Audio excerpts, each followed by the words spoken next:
one of the consequences to having a system where we have more robust data on kids is that we're more keenly aware of how kids are doing.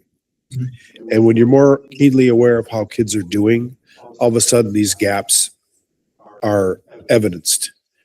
If you don't have good data and you're not gathering good data on how kids are doing, then it's likely that some of these qualifications wouldn't happen because you wouldn't have the basis for making those determinations, or you wouldn't have the interventions in place that would sort of trigger some of those qualifications. So I think that's a part of it too, is having, more sophisticated data measuring means that you're measuring more and qualifying more. I think that might be a hypothesis too. I don't know. Yeah.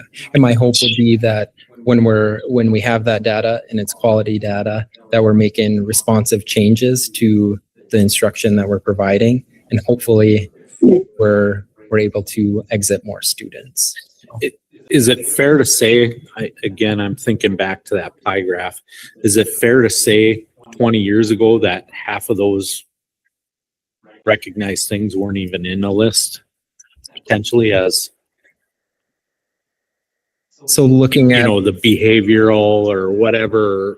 I didn't look at the breakdown, but looking at the aggregate of all the students, I think it was 2000, the year 2000 I went back to, we had roughly half the number of students we're serving now. So I would anticipate, there would. I would add a note of appreciation. You referenced that students participated at halftime. That was prominently featured in the local newspaper. And congratulations, these students, bringing recognition and awareness to these students in this program. Very highly appreciated. Yeah. Any other questions? All right. Thank you very much, Justin. Thank you. Oh, sorry. Go ahead, Melissa.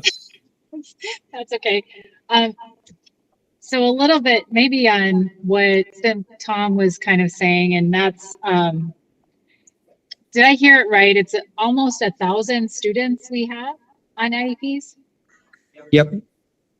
And that's roughly a quarter, 20% of our student base. Am I wrong on that? That's accurate. That's like almost 1 in 4 students of ours are on an IEP. Yes. Okay, that's significant.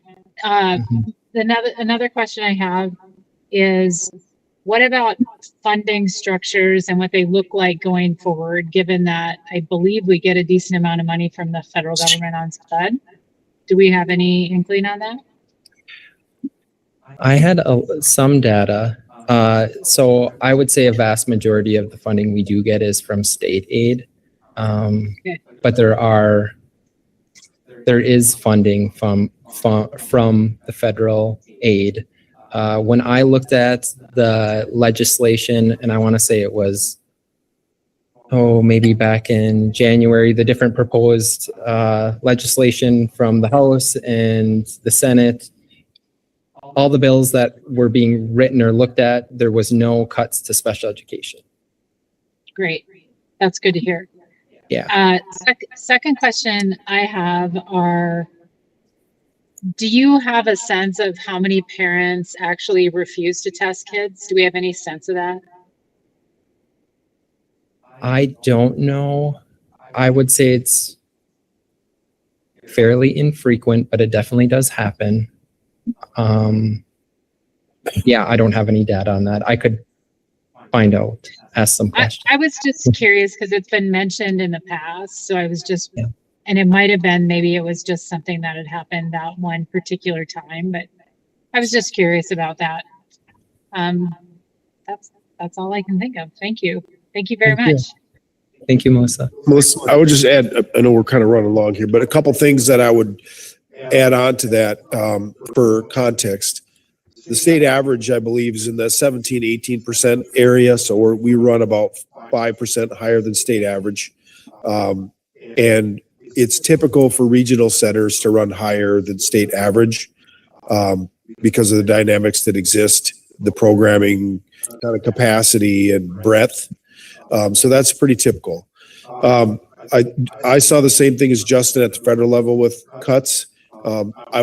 It's a good time to take the opportunity to remind everyone that that special education was initiated by the federal government. The promise was made by the federal government that they would fund 40% of the costs of special ed, and they've never funded more than 20. That's put huge pressure on state governments to fund special ed.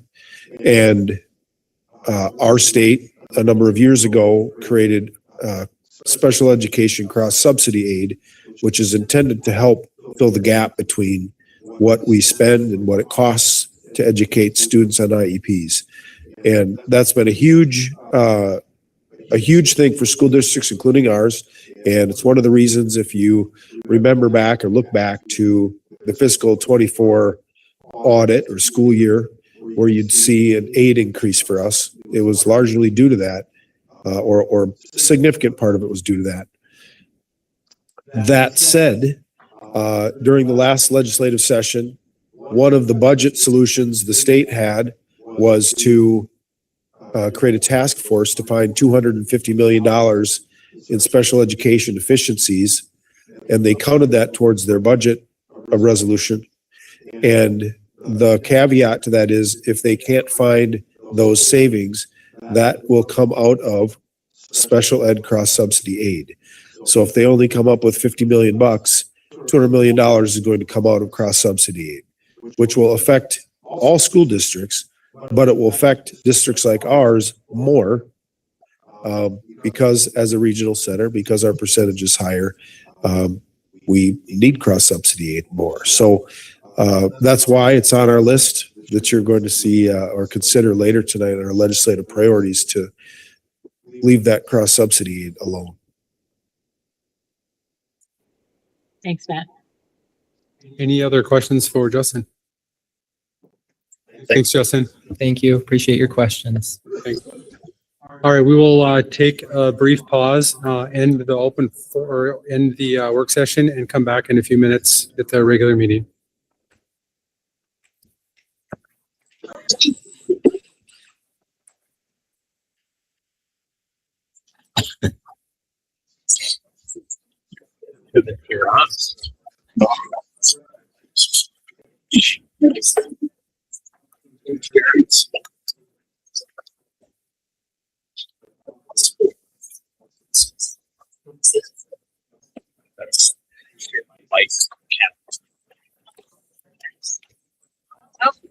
I'm seeing some hiccups.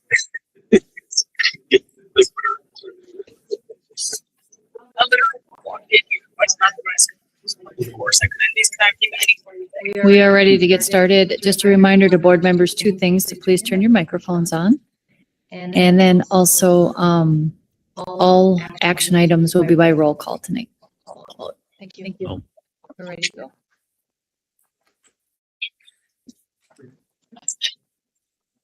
All right, we'll call the school board meeting to order. Please stand for the pledge. Pledge allegiance to the flag of the United States of America and to the republic for which it stands, one nation, under God, indivisible, with liberty and justice for all.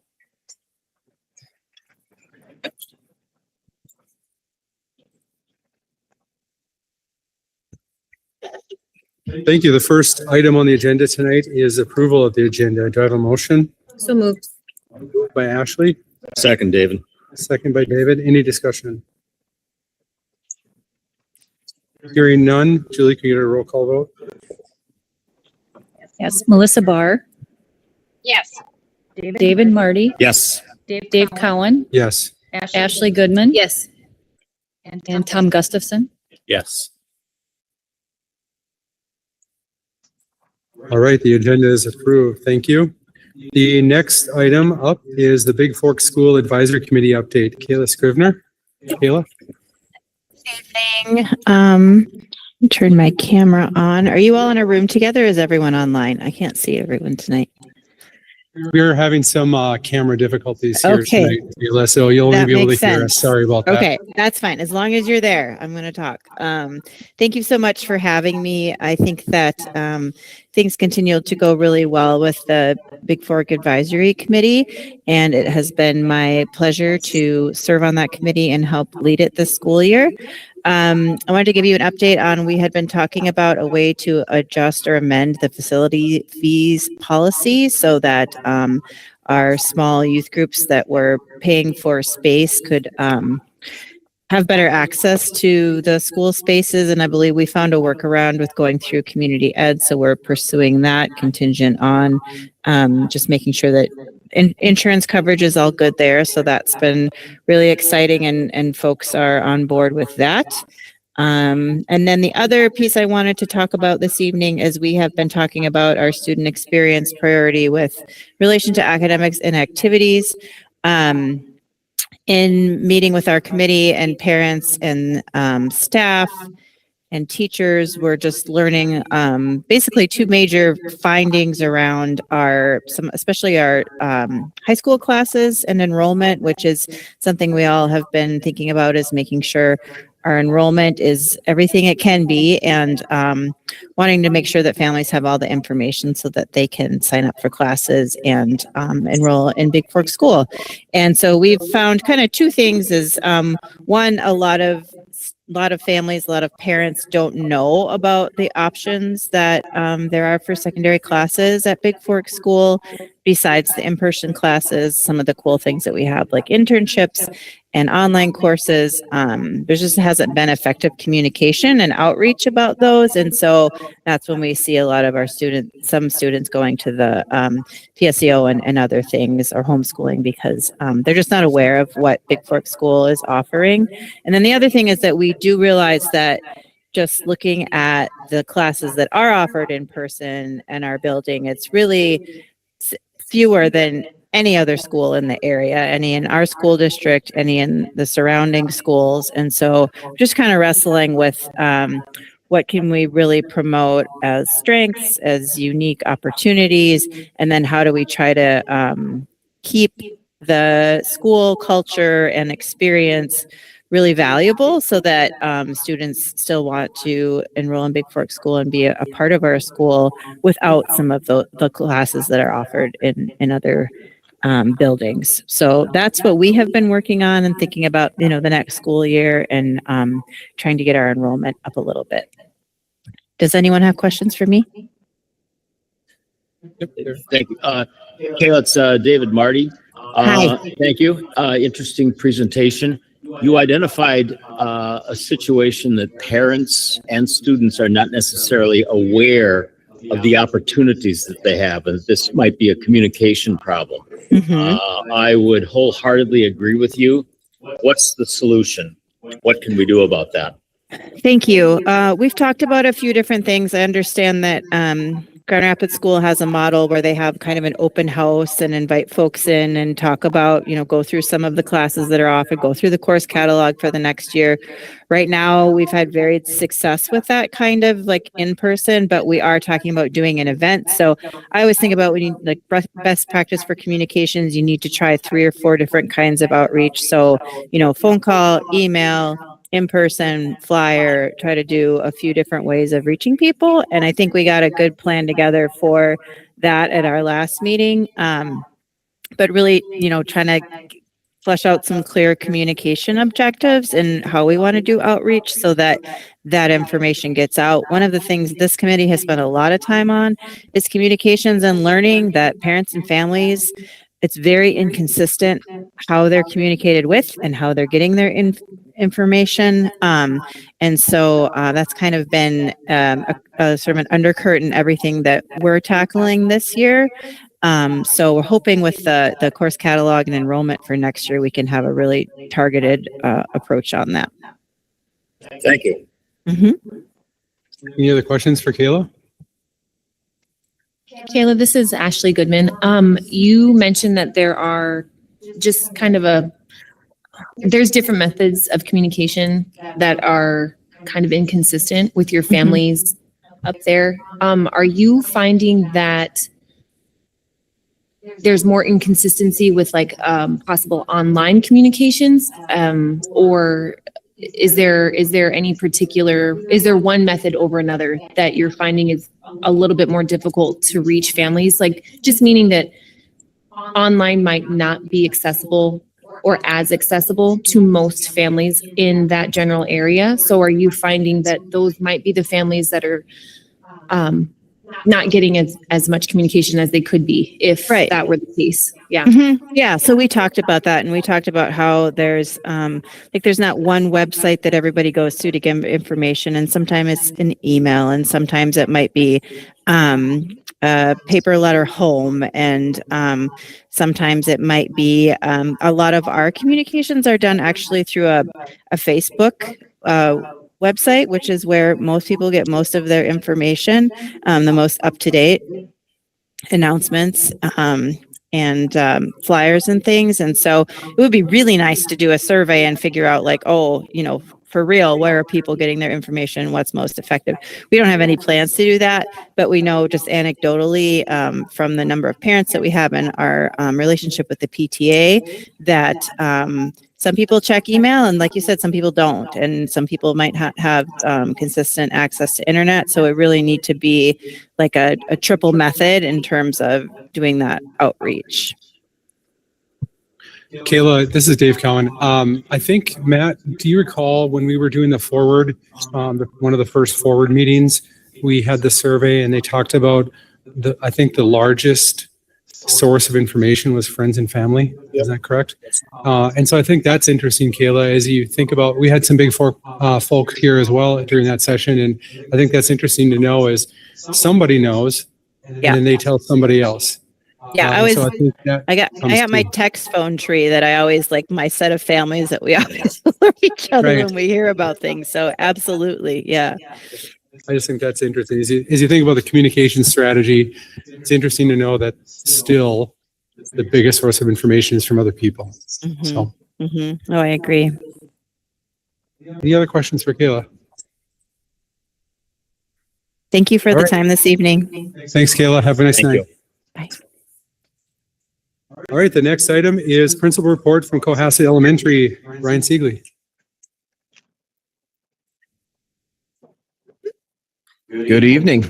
Thanks for allowing me a few minutes to come and talk about Cohasset a little bit. My name is Ryan Siegley. I'm the proud principal of Cohasset. And really honestly, the word proud is always what comes to mind when I think about the awesome responsibility of being a part of Cohasset. And that's, it really is maybe not enough to talk about the great things that I think are going on around that school. I got a phone call from a parent, it was about a week and a half ago, and they're like, they just said, I just wanted to just tell you thank you. And it's okay, yeah, what's up? And they said, well, my kiddo came home with a reading passage I can read. And this is the first time I've ever heard my kid read. It was one of our little kindergartners. And I would say, isn't that what it's all about? And how pumped up that parent was to be hearing their kid read for the very first time. It should give you goosebumps, and it seems magical. And really what it boils down to is not magic. It's actually like a lot of hard work, and it's thoughtful, it's deliberate steps. It's the things that our staff are doing on a weekly basis, on a daily basis, and honestly on a minute by minute basis. It's intentional, it's planned, and I see a lot of positive things like that happening every day. And that's just one story of the 305 students that we have in our school. It all starts at the tier 1 level. And that's what I'm going to talk about a little bit today. At the beginning of the school year, our building leadership team put together a few goals. One of those goals was to execute high fidelity implementation of wit and wisdom. And I'm sure you've heard that goal from other school buildings as well, and it's important. We want to be stewards of our resources. And so we've raised the bar with our wit and wisdom instruction this year. One of the things that we've talked a lot about at our schools, trust in the process. And our behaviors or our implementation outcomes come from those things. And when we have outcomes, they influence our beliefs. And so we have seen some positive outcomes from strong implementation of wit and wisdom. Right now, from our fall to our winter screening, we had every single grade level grew in achievement in reading. In fact, one of ours was as high as 16, one of our grade levels was as high as 16% increase in achievement. And so it's just really, really good stuff. We see a lot of the actions that we're doing then result into student outcomes. One of the ways that we monitor teacher actions, the way that we're using our resources is through walkthrough data. And so I spend a lot of time in classrooms and we talk about goals that we have within our instruction. And then I'll collect data on that and bring that back to the staff and share both quantitative and qualitative data. Just recently, we finished off a walkthrough cycle that looked at teachers adhering to the pacing recommendations that are given through Wit and Wisdom, and also the way that we're using materials to maximize student learning time. And we had 100% of teachers were adhering to the pacing that we've talked about and we've been planning and preparing for. And 100% of our classrooms also were using materials in ways that were organized, that used visuals and instructional aids, and prepared in areas that were very strong to help adhere to the student learning goals. And so a lot of those walkthroughs then we bring back, we talk about as a staff, what can we improve, what can we be proud of, and then we move on. Another goal that we've set over the course of the year is to execute high fidelity implementation of UFly across our K-3 classrooms. And outcomes for that, again, student outcomes, we have seen a reduction in the number of students that are receiving Tier 2 supports from fall to winter. And in fact, it was really exciting. It allowed us to provide more Tier 2 math support, something that we want to continue to add as we move forward. Another piece to this that I mentioned at the beginning is that we have readers. And when you walk into classrooms, you see students K through 3 using connected text. They're learning how to read and read fluently. You go all the way down to a kindergarten room, and those kindergartners have complex, difficult text in front of them, and they're learning how to approach those texts, how to read those texts, how to attack them if they don't understand, how to read them, how to decode them, and it's been really, really a positive thing. We also at our school, we believe wholeheartedly that having a positive and a healthy and a supportive learning environment really improves and helps our students' well-being and their academic growth. So we take a lot of pride in the way that our school feels, and that can come in ways of qualitative, again, experiences of what it feels like when we walk down the hallway, to the quantitative stuff, like how many office discipline referrals do we have? What's our SABRS data tell us? Currently, we have 93% of our students in our school that have received 3 or less office discipline referrals. That's a big deal. We're really proud of that. And a lot of that comes from proactive approaches, the things that are happening to help support kids to a place where they don't end up in the office. A few of those proactive targeted supports, our student support specialist right now has Tier 2 groups going in supporting about 20% of our student population. So not all of those students have office discipline referrals, but those students are ones that have been identified through SABRS or teacher data that tell us that they could use a little extra support. And so we do that. Our PBIS initiatives have also been really successful. We're really proud of the way that we've used PBIS in our school, following those 4 school rules of being respectful, responsible, safe, and kind. 4 words that all of us have heard in our community and have become ingrained in our community. It's something that we say over our announcements every day. And kids can recite that. We have quarterly assemblies that we celebrate the great work that students are doing. Something that we just unveiled with staff today as a PBIS team was something we're calling our unsung heroes. And we have a lot of kids that are doing the right thing every single day. and they're not being asked to do it, and they're just doing it. And we want to make sure that we're recognizing them. So staff are on board, and we're writing note cards to kids that are killing it in a lot of different ways, and we're going to be recognizing them over time. And we wanted to make sure that was part of our system, that it was this recognition was something that kids could see, and as staff we're thinking about. I mentioned last time I was here that we have a program with our fifth grade students, some of our leaders, and we call them our trailblazers. Right now they're meeting about every other week, and they're working with a staff member developing their leadership skills. And so that might look different depending on the week, but it's something that we're really proud of as well. So overall, I couldn't be more proud of where we're at as a school. A couple of things that we're looking forward to, particularly this week. It's Winter Fun Day this week. And so we have two different days set aside where grade levels will be heading over to the Forest History Center to enjoy some winter fun. Hopefully there's enough snow to enjoy, but we're heading over there anyways. On Friday, we're celebrating Read Across America Week with some pajamas and a hat day. And then lastly, the thing that probably has been maybe most enthusiastic lately is we actually have some full weeks of school ahead of us. And this is prime time for student learning. And we see a ton of growth over the course of these next few weeks, and there's not a ton of interruptions. And so we're excited about that. So all in all, it's been a great second half or kind of part of the year, and we can't wait for the rest of it. Any questions? I've always got questions. Apologize. You mentioned unsung heroes. I was really happy to hear about that. Right. I just recently read an article. I think it was in the Hibbing Tribune or one of them about. I think it was in Hibbing that they had implemented that. It sounds like a great program. I mean, really, we often forget about the things that kids are doing that we just don't recognize, and is right. And I'm glad we're doing that. You mentioned the trailblazers.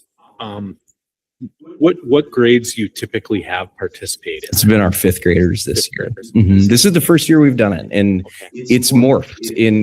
The needs have changed throughout the year. The beginning of the year, they were helping our kindergartners get down the long hallway and help them feel kind of safe. And they were checking in with our substitute teachers in the morning to make sure they had everything they needed. And those two needs have shifted a little bit. And so now it's a little bit more about bringing those kids in and teaching them some skills that they can use to help kind of influence their peers. So it's been really interesting. It's been a fun little project.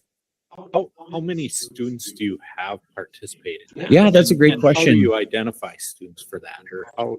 Yeah, so identification has come in a lot of different ways, whether it's from teachers, it's myself, our student support specialist. We've had some parents reach out asking if a kid could be a part of it. And then we've had kids reach out too and say, I kind of want to do this. And it's certainly not an exclusive group, but the size has ebbed and flowed as well. We probably have about 10 that have been consistently a part of it. At the beginning, we maybe started with 6 and went up to 12 or 14. And so it's changed, and depending on the need, it's changed as well. So another example, we have just a couple of kids that will go down and help our kindergartners use their PBIS points every couple of weeks. And we don't need, 14 kids to go down and help with that. So there's just a few. So it kind of just depends on the need.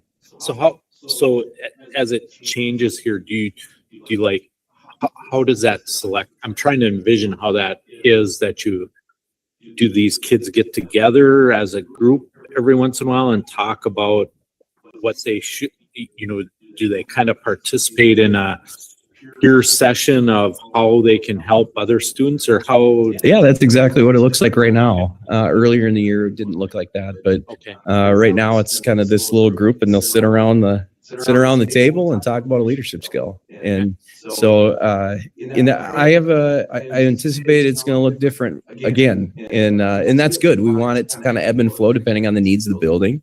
And if needs come up, we'll make some changes. It's just to me, it's a really unique way to get some of our kids involved.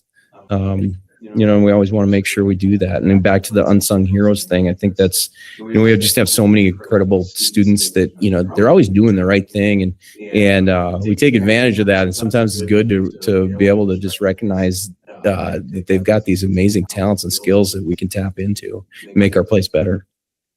Thank you, Brian. Any other questions?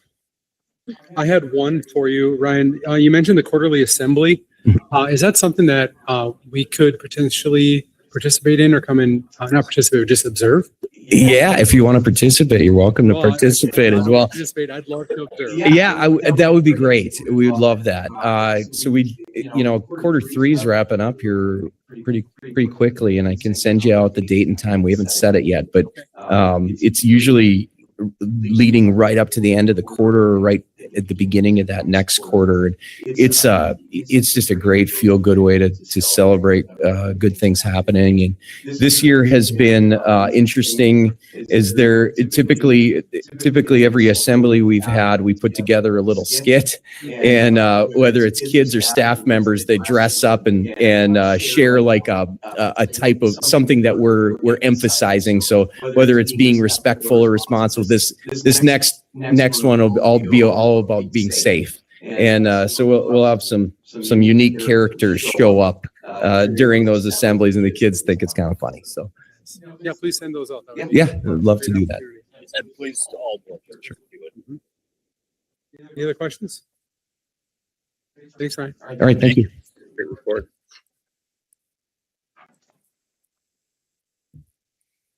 All right, the next item on the agenda is to approve the minutes of the February 9th, 2026 regular school board meeting. Do I have a motion? So moved, Ashley. Moved by Ashley. Second? Second by David. Second by David. Any discussion? Hearing none. Julie, can you get a roll call vote? Certainly. David Marty, Yes. Dave Cowan, Yes. Ashley Goodman, Tom Gustafson, Yes. Melissa Barr. Yes. All right, the minutes of the February 9th, 2026 regular school board meeting are approved. The next item is to approve a revised December 2026 claims. The new amount is $7,652,172.97. And the reason for the revision is that the retiree health insurance trust expense was not available at that time due to the transition to the Blue Cross Blue Shield program. Do I have a motion to approve? So moved, Ashley. Moved by Ashley, Second, David. second by David. Any discussion? Hearing none, can I get a roll call vote, Julie? Dave Cowan, Yes. Ashley Goodman, Yes. Tom Gustafson, Yes. Melissa Barr, Yes. and David Marty. Yes. All right, the revised December 2026 claims are approved. Thank you. The next item is to approve January 2026 claims in the amount of $13,100,206.47. Do I have a motion to approve? So moved, Ashley. Moved by Ashley, Oh, Melissa was going to. Second by Melissa. second by Melissa. Any discussion? I just appreciated the clarifications on that, and I really am looking forward to the format that we're expanding to here on that. So Julie, can you get a roll call vote? Ashley Goodman, Yes. Tom Gustafson, yes. Melissa Barr, Yes. David Marty. Yes. And Dave Cowan. Yes. All right, the January 2026 claims are approved. The next item is to approve the consent agenda. Do I have a motion to approve? Motion by Tom. Tom, second. Second by Ashley. Second by Ashley. There's no discussion. Julie? Tom Gustafson, Yes. Melissa Barr, Yes. David Marty. Yes. Dave Cowan, Yes. and Ashley Goodman. Yes. All right, the consent agenda is approved. Thank you. The next item is to approve the 2025 to 2027 Indian Education Coordinator contract. Casey? Good evening, board. Before you, you have a red line and a clean copy of the 25-27 Indian Ed Coordinator contract. The key settlement includes a 1% increase for 25-26, 2.25% increase for 26-27, an updated longevity schedule to match the other units, an increase of 1 sick day, an increase in the flex time cap, and adding some language to allow 150 hours of additional work. This was already happening, just including that in the contract. I'm recommending approval of the Indian Ed Coordinator contract for 25-27. So moved, David. Moved by David, second.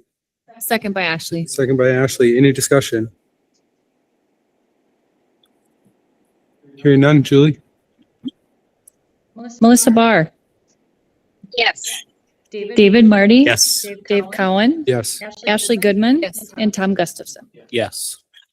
All right, the 2025-2027 Indian Education Coordinator contract is approved. Thank you, Casey. Next item is to approve permission to post Grand Rapids Area Virtual Academy Special Education Teacher, Mr. Superintendent. Thank you, Mr. Chair. As you can see in the administrative report, we've exceeded our enrollment goal for Grava. As you'd expect, some of the students that are enrolled in Grava are students on IEPs. In our case, at this point, there's 24. Those students are being served currently by our virtual provider as well as a contractor. An individual is being contracted to provide those services. It will be beneficial to our students in the future to have our own teacher providing those services. It'll be more efficient. The position is built into the budget that you've been operating on under the assumptions of so far for fiscal 27. So it's already in there. And the cost really will be, I think, at best neutral. Contracting services is expensive. And so I think this is going to be more efficient because we will get reimbursed for these costs. I'd recommend approval. All right, do I have a motion to approve? So moved, David. Moved by David, second. Second, Melissa. Second by Melissa. Any discussion? Matt, can you comment on our percentage ratio? Let's say you mentioned 24 students that's kind of a higher ratio. Yes, it's about a third. Instead of more like 22%. Yep, it's about a third. Okay. Yep. Okay, and we're currently just contracting all of that. Yep. Is there any concern now that the curriculum through Grava is really different than our in-house curriculum? Correct. Of a better term, is that of any concern for us when we look at this, or I think because this person will be focused on online, they'll also become very familiar with the platform and the curriculum that Imagine Ingenuity has. So I think that'll help. And so Imagine they have packages that allow for this IEP, because usually in the IEP you see there's a special need for more focus on something. So they offer like add-in packages for the training then, or how would that be?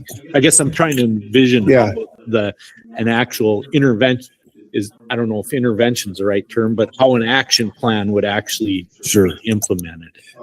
So I think, if you think about what a IEP might have in it, ideally, and by law, actually, we're required to provide the least restrictive environment.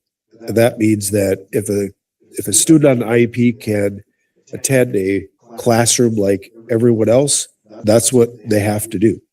And then assistance comes on maybe making some modifications. So maybe modifying the curriculum so that they can access it differently.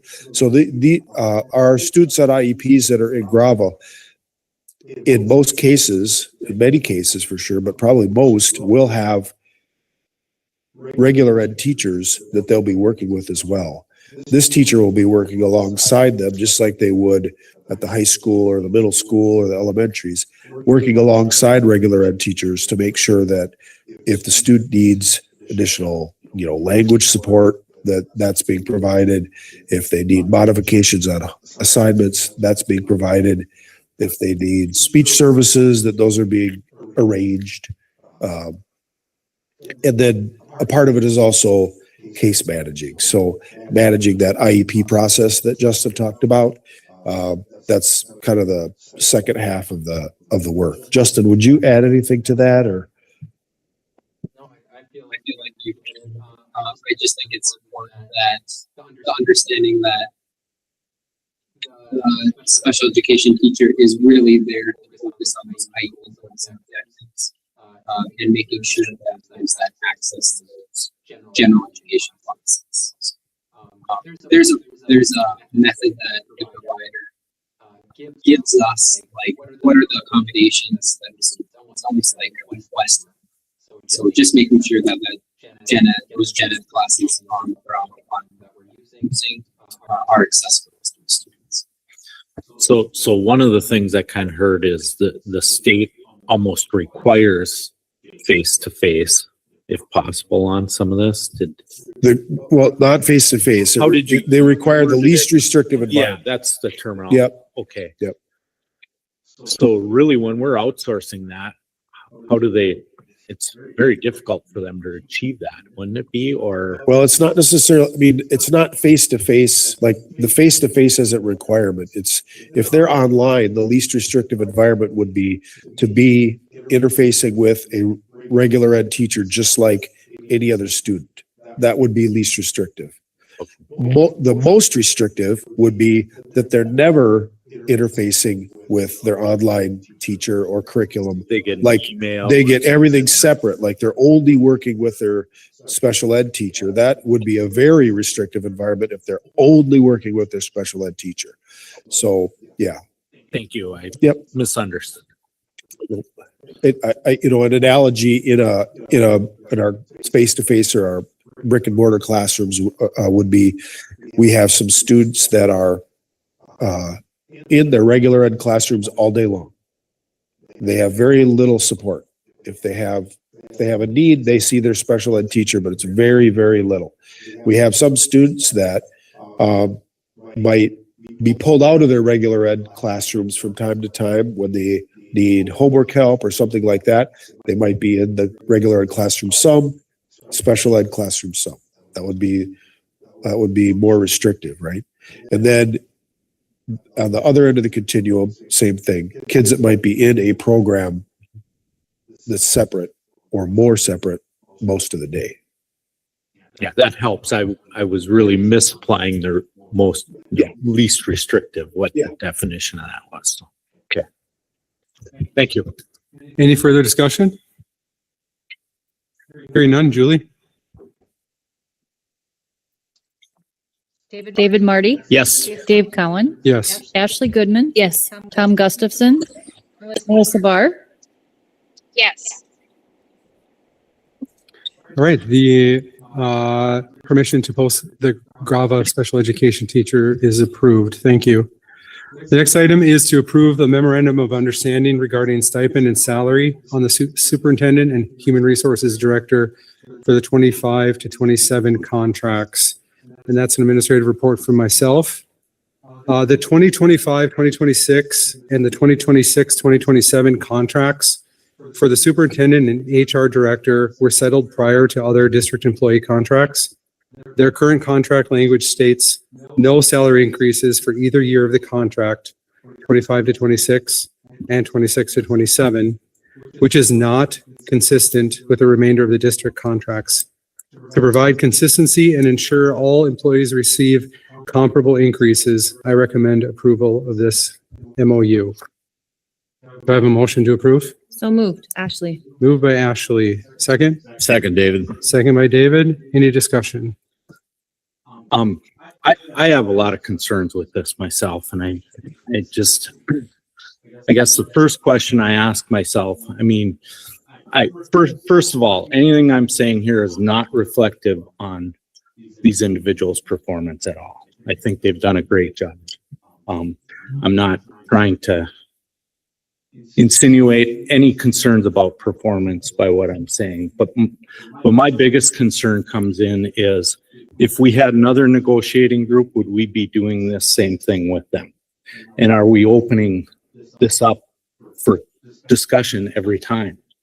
I mean, because there's no saying that another negotiating group wouldn't have been the first ones to have. It takes away our ability to have negotiations with individual groups, and it's trying to put everybody on the same par. And I think it's really a mistake. It sets a precedent for our district. I appreciate the effort they have done. I think we have contracts coming up in another couple of years, and this will be part of the discussion with those groups at that time. So I can't support this myself. So, and I think we really need to think about it. Thanks, Tom. Any other discussion? This is Melissa. And Go ahead, Melissa. So I would share Tom's concern on one level if this was the only time they took zero.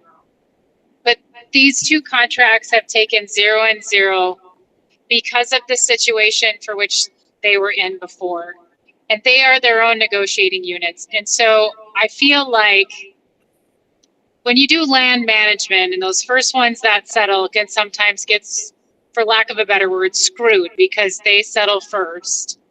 And then the holdouts get more money. And we try not to do that in practice. And so given that this is the second contract for which they've taken a significant cut compared to everybody else, we can't make them whole after 6 years. So I'm going to vote with it, although I do share concerns around, do we open this up with other units? But I think for me, it's because this is 2 contracts in a row, and no other unit has taken 0 and 0. Thank you, Melissa. Agreed. Any further discussion? All right, hearing none. Julie? Dave Cowan, Yes.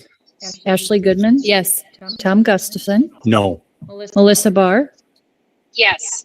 and David Marty. Yes. Okay, the memorandum of understanding regarding the stipend and salary on the superintendent and human resources director for 2025-2027 contracts is approved. Thank you. The next item on the agenda is to approve the 2026 legislative priorities. Mr. Superintendent. Thank you, Mr. Chair. In your packet, I included a draft, I guess, or a proposal for some legislative priorities for our school district for you to review. It's been typical for us to do this, to identify items that we specifically believe are important to our school district, in part for our own advocacy, but also so our staff and community know how to help, because I get that question often in the community, how can we help? And one of the ways that I believe that our community can help is to advocate for school districts in general, but ours particularly. Item number 1 is maintaining the hold harmless provision for compensatory revenue. The complete document that you have and that will be available online on our website goes through details how it affects our particular district. If this hold harmless provision were to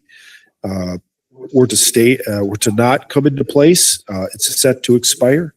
Or if the current law, maybe a better way to say it is if the current law continues as is, our estimates based on MDE's latest run would be a loss of more than 1.2 million, which obviously is significant. And that's not a result of less kids with needs. It's simply the result of the state changing the formula in how kids are counted. So extending that hold harmless provision is important. There is a task force studying this, working on this right now. It just makes sense to me that they at least wait till that task force has provided recommendations. The second one we've talked about for the last 3 years, I believe here, and that's the seasonal recreational property tax-based replacement aid bill. This is bipartisan. Senator Housechild and Representative Igo have authored this in the past. It sets out to remedy a tax code change from 2003 that excluded seasonal rec property from the tax base used for school operating levies. This would increase any revenue for our district currently. It would increase taxes for seasonal rec property owners. It would just redirect those taxes to our school district if we had an operating referendum in place. The third one is to maintain the inflationary increase to the per pupil formula. That was something that many organizations fought for a long time to put back in place. Again, this was eliminated in 2003, and by disconnecting our formula from inflation back then, it's resulted in $5.2 million, an estimate, in revenue. And so having this automatically index with inflation, there is boundaries around it, which there weren't previously, but there are in the current law. There are boundaries of 2% and 3%. Having that indexed would help that formula automatically increase with inflation, so that if there weren't other increases on the formula like last year and probably this year, there's at least an inflationary adjustment. My concern is that as the state deals with its budgetary problems, they'll look to do that by revoking that. 4, I mentioned already, opposing reductions to cross-subsidy aid. If that task force can't come up with $250 million, current law says that $250 million or that margin needs to come from cross-subsidy aid. That will affect us disproportionately here. And so that's significant. We've had summer unemployment, number 5, on our list since it came around, and this is a change that happened when school term employees were granted unemployment benefits without it being funded by the state permanently. And what we've advocated for previously is that that's funded by the state or it's revoked, because eventually that bill will come to our school district. Finally, increase school safety funding. There is a funding revenue source or a funding source in the state called Safe Schools revenue. It's made up of some levy, some aid, and it's been over a decade since that was increased. And unfortunately in Minnesota, the only time this gets talked about is after a tragedy that involves children. And it's high time that this gets addressed. This funding is what we use to pay for our SRO from. It can also be used to pay for counselors or nurses. It can be used to pay for cameras. It can be used to pay for window film. It can be used to pay for many, many things. And those things are decided locally. So each school district gets to identify what its biggest needs are when it comes to student safety and invest there. So it's long overdue. There are some bills that are getting some traction in the legislature, and I think it would make a big difference for our school district. Those are the 6 that I have on our list, taking a look at where we've been in the past, and also just considering the current landscape. We can add more if there are other ones that the board would like to consider. This is the list, preliminary list that I'm bringing forward. Thank you, Mr. Superintendent. Do I have a motion to approve the 2026 legislative priorities? So moved, David. Moved by David. Second? Yep, second, Ashley. Second by Ashley. Any discussion? Or any items to add or remove? Well, I guess one of my concerns when we look at this is, in the time I've been involved in the district, I've heard a lot about mandates costing us a lot and being unfunded, right? And all indicators I get in talking to people are it's going to be hard to get money, right? The state, and we hear about fraud daily now, right? People aren't really looking to open up purses right now and start handing out money. I really would like to see our TAC being more. What are the things what have been brought in that are costing us money, and should we be looking at trying to get some of that pulled back? So, I mean, and I don't know what those are. I'm asking the staff that, right? Because I don't know what's costing our district money and what the state's mandating us to do. And if it's a very worthwhile thing, I have no problem with it. But if we're doing things that would be better spent in the classroom with the kids, I think we should be pushing back on that stuff rather than asking for funds on it, because I don't know that we're going to be successful with that. And that's one thing I guess I'd like to, I'd really, when we look at our summer unemployment, right? We talk about fund it or take it back. That's a mandate. I mean, there should be no summer unemployment. And that's my own personal opinion, right? But I mean, we're giving a choice there, and I think we need to look at some of these mandates that have done a lot of undue expense on us and say, we need to ask the legislature to revisit this and let them know what it means for us, rather than telling us, hand us more money, because I just don't know that we're going to have success with that. Well, I mean, just to that point, the first two aren't about giving us more money. Yeah. Number one is just leave it alone. Or go back to the way it was, Yeah. So that's not a budget increase to the state. Two is that one would be, but a small part in the tax bill. So a lot of these are just kind of leave things alone, maintain the inflationary, leave it alone, Well, but even if we talk about inflationary, we're going to have a hard time getting that right now. I think just with what's going on. I mean, it only makes sense. It's crazy that it's not part of it. I agree, but I don't know that we're going to have any leverage to get legislation passed from that standpoint. I'm really concerned about that. I mean, I in no way am disagreeing with these points. Yeah. I'm just saying I don't know that they're going to be effective is where my concern comes. I don't know how much we'll be able to have success at this. And maybe we should be looking back. I continuously hear that things have been pushed down on us. And I'll be honest, I don't know what those are. But if there are things that we're doing, I think about the AEDs, that they got added and there's a real cost to those, right? And I can only use that as an example because I've been here for that, to see that come through, right? But that's all I've heard for a number of years, and I would love to hear from our principals or whomever how much administrative. All I hear is we have a ton more administrative effort that happens. Can we define something and identify something within that is just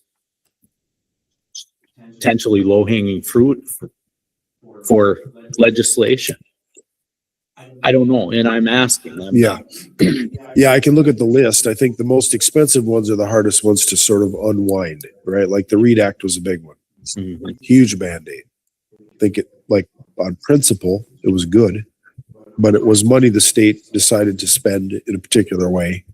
And there's no rewinding. There's no putting that toothpaste back in the tube, right? Like that toothpaste is already out of the tube. So I understand what you're saying. We can revisit that mandate list. I think one of the ed organizations has a list to try to quantify that. Yeah, and that's all I'm asking. But that's all I can say is continuously I've heard that, right? And I'm going, well, why aren't we talking about it? Yeah, I mean, I do think I do feel very strongly that number one on our list is very attainable, and it's yes. I do feel that's very attainable because that isn't, that's a net neutral for the state. There's a target money that they have to spend.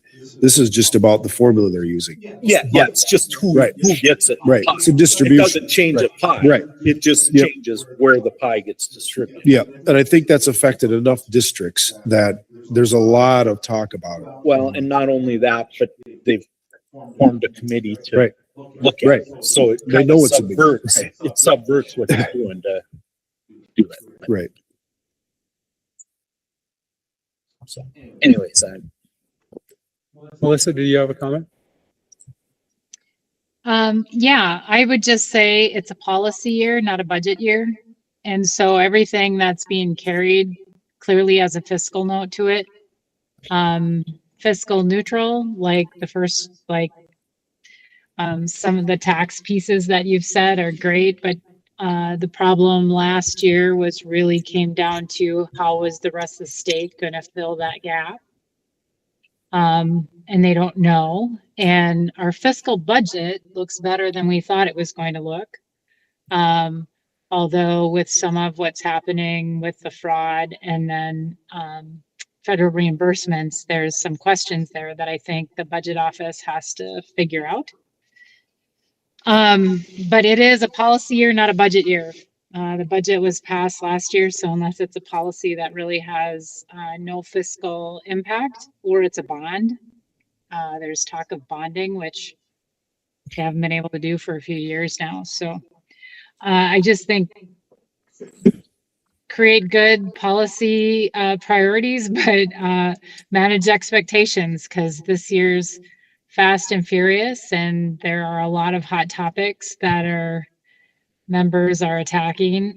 One of them being fraud, fraud, immigration, gun control. Those, out of 6 weeks, those take up a few. So we're going to get lucky to get hearings. Thanks, Melissa.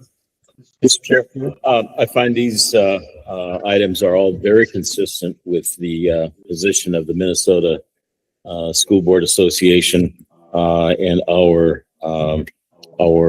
proposed legislative agenda is very consistent with that. And I would not want to expand it beyond this. I think we need to keep it short and brief and work on things that are attainable. And these, I think, are that. Mr. Chair, the one caveat I would add, and this is sort of playing out in real time. There is a bill that's working its way. It's been introduced in the Senate that would, and it comes out of a working group that was formed to investigate or study how the permanent school trust fund land, the trust was administered and funds were distributed. And essentially, that group determined that the mechanism that was being used to distribute funds was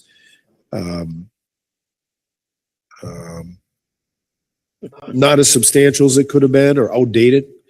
And they're proposing a different mechanism for spending funds or drawing down that fund, not drawing down, accessing those funds, which distributes revenue to all schools, and to do so in a way that maintains the endowment, for lack of a better term, corpus. So that's a bill for us to watch. That would require a constitutional amendment because it's in the Constitution. And so that bill essentially would propose a constitutional amendment. So it's not a simple thing to explain to people in the polls. But it would be a significant, it would be a no cost thing to the state. It would give revenue to schools from a fund that was set aside to do that very thing. So that's one that I think you might hear me talk about again. Any other discussion? All right, Julie, can we get a roll call vote? Certainly. Ashley Goodman, Yes. Tom Gustafson. Yeah. Melissa Barr, Yes. David Marty, Yes. and Dave Cowan. Yes. All right, the 2026 legislative priorities as listed has been approved. The next item is to approve the First State Bank of Big Fork account authorized owners and signers. Alex, are you talking about this or do you want me to? Again, we're just updating staff changes. Add me some signer. Okay. I believe, And this is an existing account? correct. Yeah, it's due to outdated signers on the account, it's necessary to update the authorized owners and signers for the accounts at First State Bank of Big Fork. This would remove Scott Patrow, Colleen Schussman, and Pat Goggin, and add Ken Coster, Joanne Jorgensen, and Alex Kaiser as authorized signers. And the same thing for the Big Fork High School Activity Fund at the same bank. Is that correct? Okay. Do I have a motion to approve? So moved, David. Moved by David. Second? Second, Ashley. Second by Ashley. Any discussion? Do we review these once in a while? It seemed like it Yes. might have got a little outdated on us on this one or something. Not wrong. Just asking, it must have fell through the crack somewhere, huh? Between that and Okay. Any further discussion? All right, Julie, can you get a roll call vote? Tom Gustafson, Yes. Melissa Barr, Yes. David Marty, Yes. Dave Cowan, Yes. and Ashley Goodman. Yes. All right, the account authorized owner signers change is approved. Next item is to approve the Grand Rapids High School and Big Fork High School 2027 graduation dates, Mr. Superintendent. Generally, these are included when we do our calendar. They weren't quite ready yet, and so we moved ahead with the calendar to get that out there sooner. After taking a look at how Memorial Day falls in June and then to the school year, the respective administrations are proposing Friday, Saturday, which is typical, June 4th and June 5th. I'd recommend approval. All right, do I have a motion? So moved, Ashley. Moved by Ashley, second. Second. Second by Tom. Any discussion? Quick question. There's only going to be 2 board members at the Big Fork graduation, correct? And the Grand Rapids graduation? I think typically that's what we Right. assign. Officially, yeah. Yeah. If we had 2 up front, there's ones in the stands. It's not a That's- meeting. yeah, Yep. That's what my question was, because Yeah. I would like to attend the Big Fork Yeah. graduation. I just wanted to make sure that we weren't breaking any Nope. open meeting laws. So, Hmm. okay. Thank you. Any further discussion? Julie, can you get a roll call vote? Melissa Barr, Yes. David Marty, Yes. Dave Cowan, Yes. Ashley Goodman, Yes. and Tom Gustafson. Yes. All right, the graduation dates are approved. Thank you. The next item is board reports. We'll start with Aaron and Eva. It's been a really words are hard.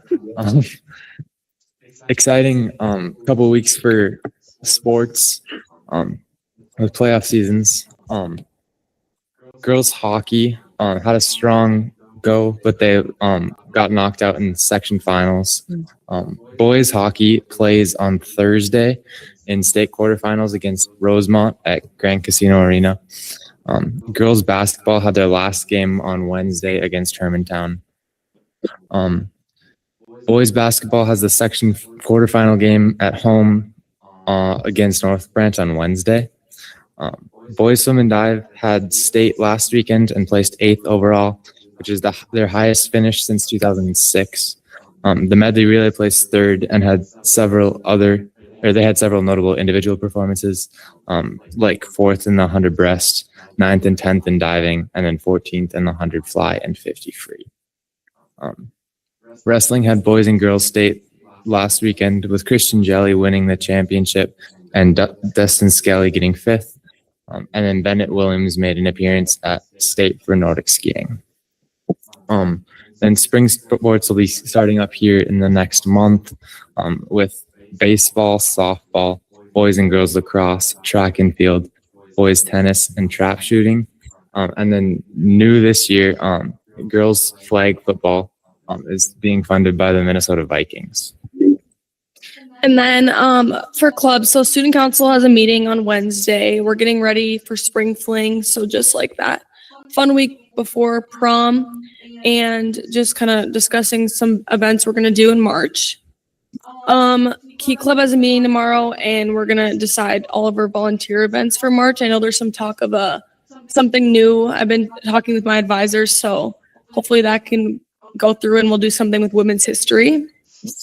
And then math team had a strong season this year. They had their final meet last month and they won their division. And then for band, pep band will be going to the arena on Thursday and playing at the state hockey game. Tom? It's been a while. So I know we had a meeting since then, but I was able to go to the RGEM Science Fair and I was able to walk through that when we had that end of January there, but I hadn't been around. So that was interesting. It was entertaining. I saw, I commented to David that I saw people in suits and the whole works there. I was pretty impressed with some of the displays there. The last couple staff development and facility steering committee meetings had been canceled, so I didn't have anything to do with that. And I was out of town, unfortunately, for the last board meeting and the last Big Fork Advisory Committee. But back at her. Thank you. Special note of thanks and appreciation to Aaron and Eva for really great reports. Aaron, I don't know how long you can go on with all these great stories. I had a suggestion that since boys hockey team is playing Thursday, that we should dismiss school for the day. Is it too late to do that? It's not on the, unfortunately, it's not on the agenda, David. So shoot. I'm going to be one of two in my English class. So I'm gonna say the amount of children that will actually be I would say that if we did that, we would need to make up days because of our 2 snow days. So let's just, we got to slow the roll. Student of the Month was recognized at the high school last Friday. What a great event to select students and honor them, not strictly for their academic background or for their athletic background, but because of the quality of student that they are. And every month, the high school recognizes about 10 students. And it was really particularly incredible. Dave and Ashley were both there at that meeting as well. And we've been keeping Matt busy. Matt was at the Rotary Club this past week to talk about the agenda, or I'm sorry, the financial situation that we find ourselves in, which is a much improved financial situation, and also the legislative agenda. Matt was also at the Government Affairs meeting at the end of January with the same message. It's a very positive message that we're able to bring to the community right now, that it appears that we are going to be able to start next year without staff reductions for the first time in 6 years, which is pretty astounding. And the endowment committee met, and on the 13th of February, the endowment committee members went to every school in the district and brought cookies and notes of appreciation to every board and staff, or to every teacher and staff member. Good deal. Thank you. Ashley? Like David was saying, I went to the Student of the Month presentation or meeting at the Grand Rapids Area High School, and David's right. It's really awesome to see these children being recognized for their strengths and just being the humans that they are. It's a different experience to see these particular children being chosen, because they're not being chosen because they're a stellar athlete or because they have straight A's and they're at the top of their class. They're being chosen for just being fantastic humans and offering that up to their peers and the teachers around them and doing just awesome work in general. in their classrooms. And so it's just nice to see these students being recognized just because they're fantastic. So that's always great to be a part of. Book fair is happening at the middle school. This is our spring book fair. And what's really awesome about this particular book fair is it coincides with our, I apologize. I'm having the same thing with Aaron. Words are hard to. It coincides with Sue Ann Nichols, who is our project read coordinator. She comes in and she uses funds that we receive through the book fair, including funds through Project Read, and she purchases quite a bit of books for our 6th grade students. And the 6th grade students also do a book drive every year. And within the 6th grade unit, you know, it just depends on what they decide is going to be their grand prize. But if I'm not mistaken, as of right now, that books had to be turned in by the end of the day today. And I believe Mr. Carlson's 6th grade class, his homeroom class, brought in over 1,000 books. And that can be anywhere between like kindergarten up to, I believe it's 8th grade reading level books. And those then get, those are then given to Sue Ann, and she holds on to them, and she then will make sure that all of them are in great condition, and then she passes them on for free to other children in the community. She will be purchasing with the book fair's scholastic dollars, 277 books for the 6th graders this year, and we donate at least $500 if it ever hits that amount. That's the amount of money that we commit to donating to Project Read. So that's pretty awesome. And then the community this year, there is a program within the Scholastic Book Fairs that is Share the Fair. And that is when the community is able to come in and donate money, which then turns into books for students. And the community donated $125. So that way, if there are students that are not available to purchase a book, that money goes to those students. They are able to have at least one book. So it just, if there is a child at the middle school who wants a book, this particular book fair session, we probably could get one book per kid in the entire school because of how much everything is being donated. Wow. So it's pretty awesome, actually. Spring book fair is my favorite. So there is that. And then this Sunday, a couple of us school board members will be heading down to the state capitol for lobby day to speak to our legislators, which we will be discussing the items that we actually, the legislative priorities. So that's going to be something that I'm going to be participating in and look forward to. Thanks, Ashley. For myself, I participated in a few negotiation sessions with administrative professionals and the principals units. I attended a IASK Business Pathways Advisory Meeting on 2/24, which was great, both from the IASK team, but also from the community and the business folks that were on that meeting. Some great plans, and it's really it's an organization that's really moving and doing some really cool things. I attended a fringe benefits meeting on 2/25. I wore 2 hats and participated in the Business Pathways student tours of L&M Supply headquarters the other day when they came and toured all of our company, which was really cool to see from a business standpoint. They saw all aspects of business here in Grand Rapids. A lot of great questions. That was actually a group from Greenway and from Grand Rapids. Nashwauk had something come up where they had to pull out. Congratulations to swimming, wrestling, BPA, girls and boys hockey, girls and boys basketball. It's always great to see Aaron McMullen with dyed hair because you know something good has recently happened. Yes. So congratulations, Aaron. Also, I will triple down on the Student of the Month last Friday. The teacher comments as they describe their students make me proud to be part of this school district. Also, Principal Hofstad and his comments about sharing the positive things happening at our high school here in Grand Rapids is just a wonderful message for people to hear. And I encourage anybody, anytime, to please come to that. It's inspiring and uplifting. Yes. And then also with Ashley And I believe Matt will be spending time at the Capitol on Monday, advancing our legislative priorities. That's all I have. Next up is the superintendent. Oh, sorry, Melissa, I apologize. I'm sorry.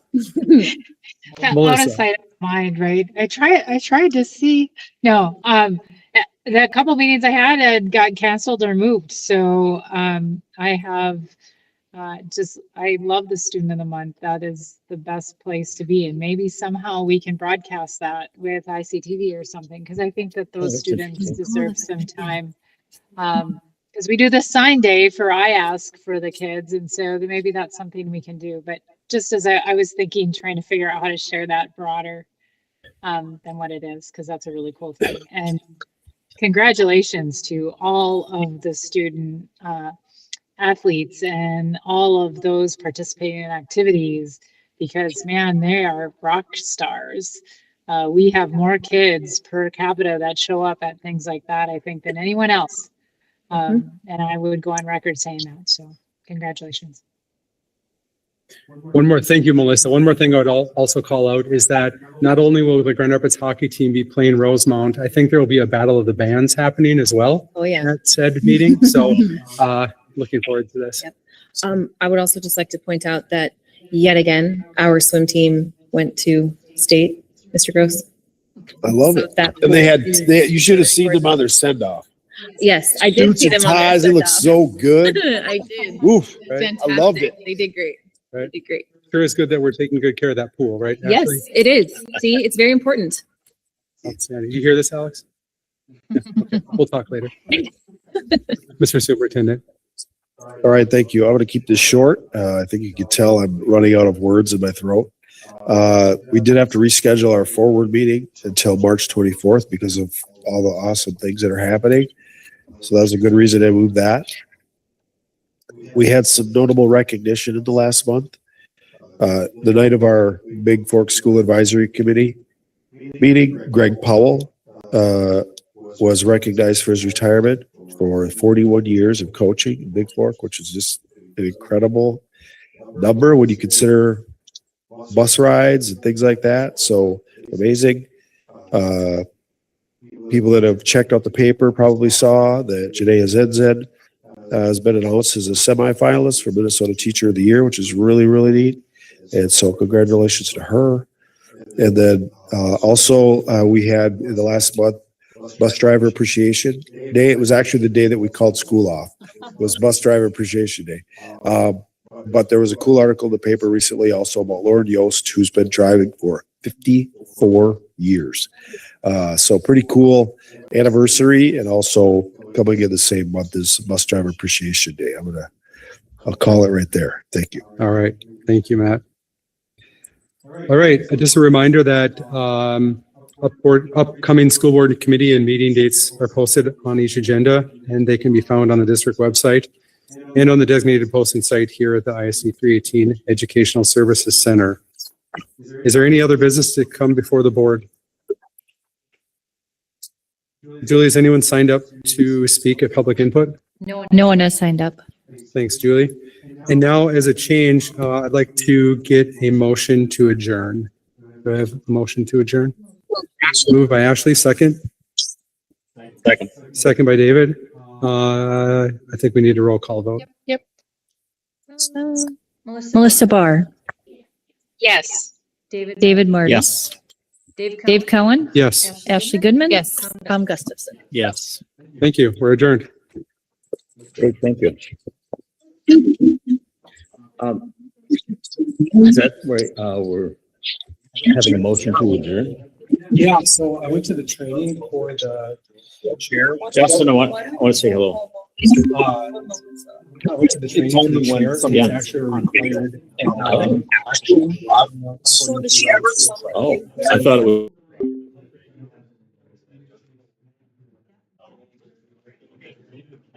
Thank you. Okay, well, we made it work. I'm looking like hopefully I'll have it fixed before next time. Yeah.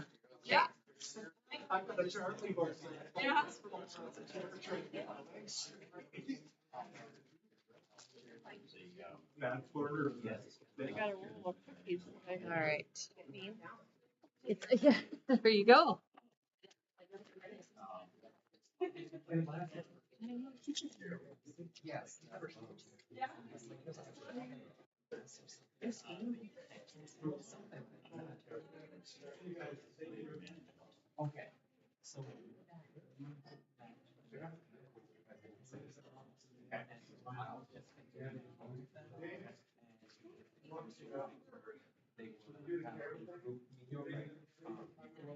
Yeah, we did it. Grew out of, 2 years ago, it grew out of,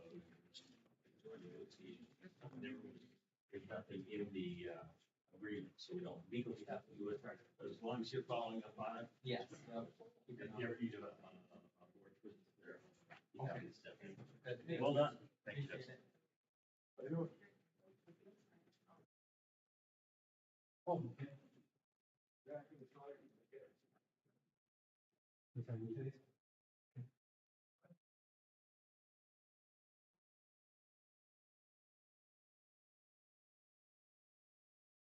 She's gonna hand me all the stacks.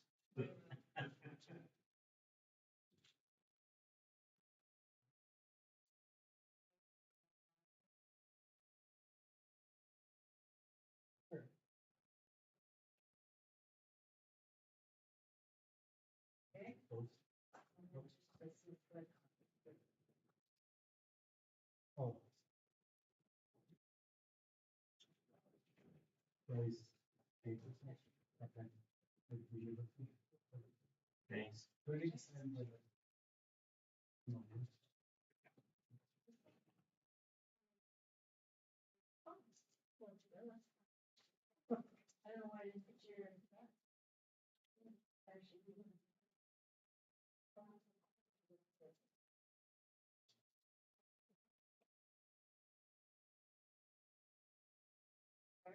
Oh, it's February 30th today.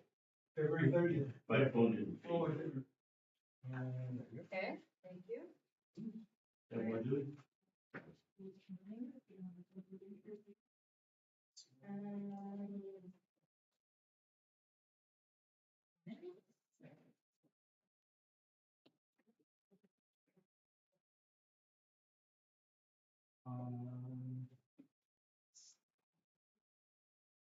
Need this one? No, we don't, actually. Oh, okay.